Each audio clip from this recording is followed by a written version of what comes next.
Now, 2 years after the pandemic, it seems like people are looking to make up for missed vacations. The long queues at airports, the price of flight tickets during the holiday season, and booked out hotel inventory suggests that revenge travel is back. 2 years later, travelers and the travel industry have changed in many ways, but one thing seems certain: the interest to go places is higher than ever. I have with me today to talk about the latest trends Karthik Prabhu, head of strategy, cleartrip.com. Deven Parulekar, founder of Saffron Stays, is with me, and Aditya Gupta, senior VP hotels Yatra Online, is also speaking with us today. Welcome to all of you, and thank you so much for speaking with us. Good news all the way, I assume, Karthik Prabhu? Yes, certainly. So compared to last year and even 2019 pre-pandemic numbers, so all the data what we have, it all looks really good and promising, especially in the air segment. When we talk about, let's say, 2019, so in terms of an average booking size, it's about 30% more. And compared to 2021, so we are almost 100%, or rather 2x in terms of the bookings already.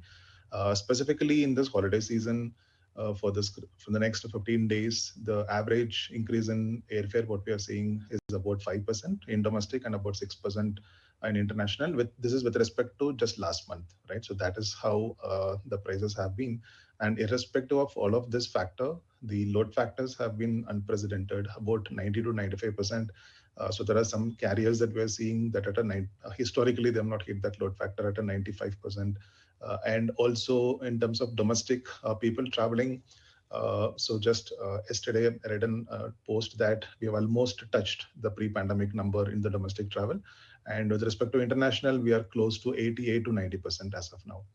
Compared in the beginning to 2019, I want to talk about leisure travel a bit, Karthik. Are you seeing the numbers back to 2019? In domestic, yes, definitely. And the destinations what are trending are Goa, Jaipur, Bhubaneswar, Guwahati.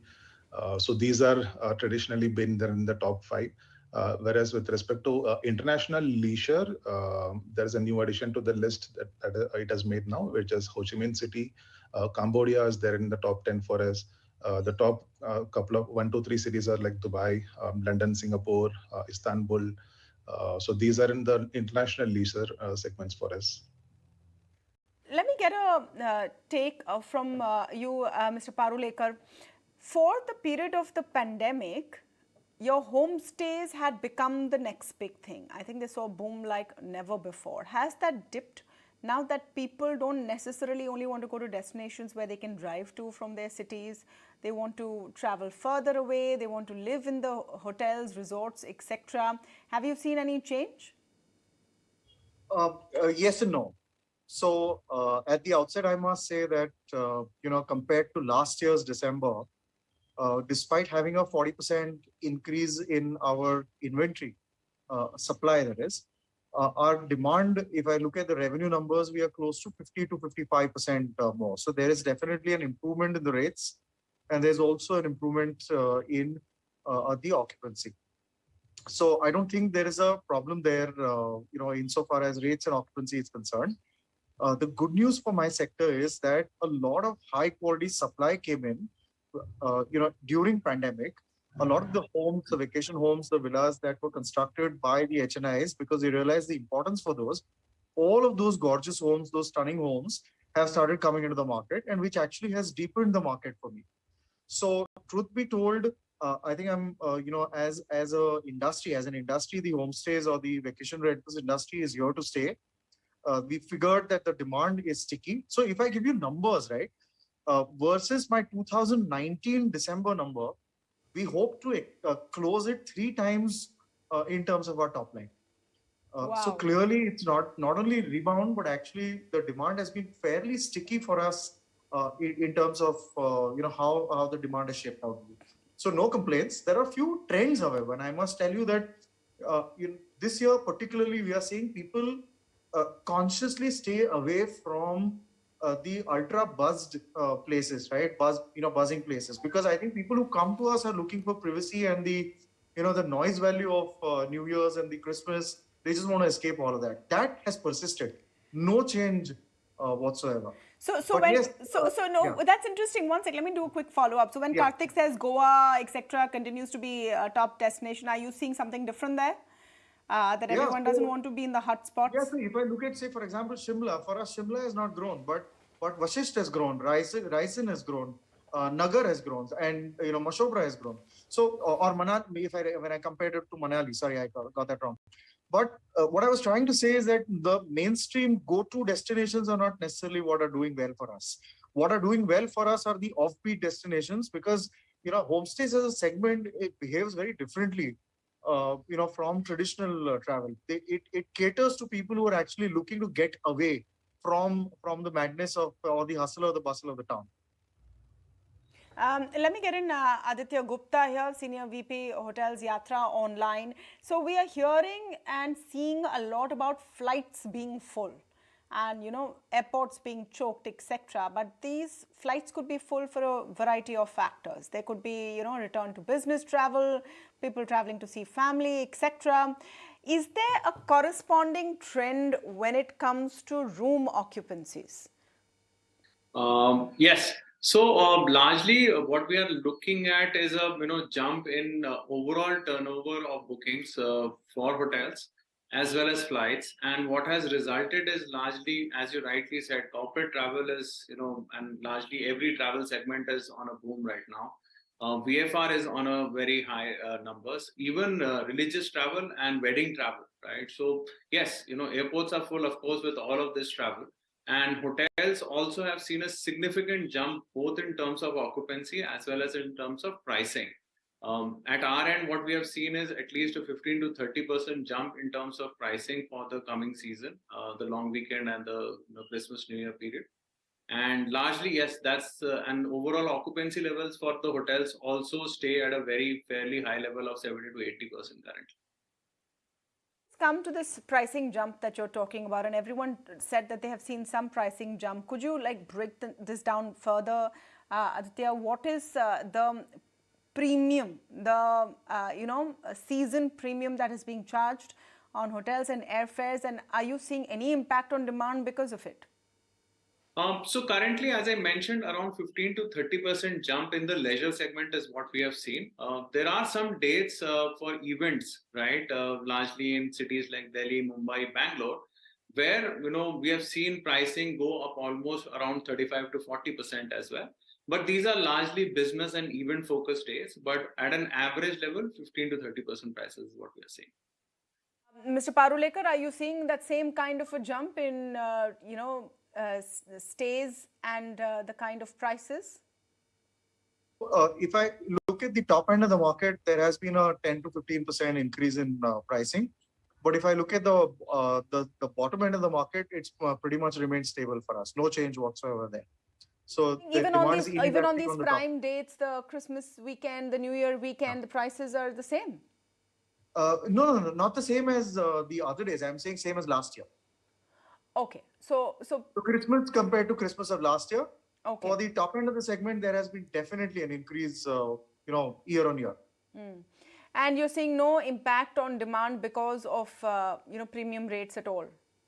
No, not at all. In fact, last year you had the overhang of even Omicron coming in. Yeah. This year there is no Omicron around the corner. In fact, we expect a much better Jan than the last year's Jan. This is interesting to me because of all of this talk of recession, inflation, impact on consumer spending, and we have three people from the industry who are saying that they aren't seeing the impact of it at all. Karthik, is that correct? If you could break down the increase in costs for a traveler this time round, what is the premium they have to pay if they have to make the most of these celebrations which happen to fall on weekends? Sure. So one, yeah, irrespective of the increase in fare, both on the air side and also on the hotel side, the demand is not slowing down. It is on a growth trajectory, and we are bullish that it will continue to grow even through the next year as well. It is definitely the pent-up demand, and that is not slowing down. It is continuing. Second, the experiential travel or the urge to travel, urge to discover the less known places, etc. So that is certainly on a high.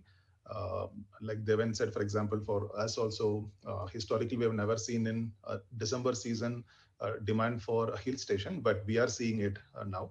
And Shimla has made it to our top 10 list for this Christmas season, which wasn't there last year.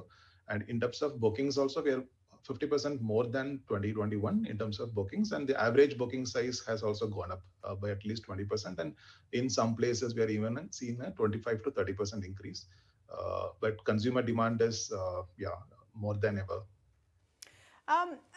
Since I have all of you here, another big trigger perhaps for your industry this year is going to be India's presidency of the G20.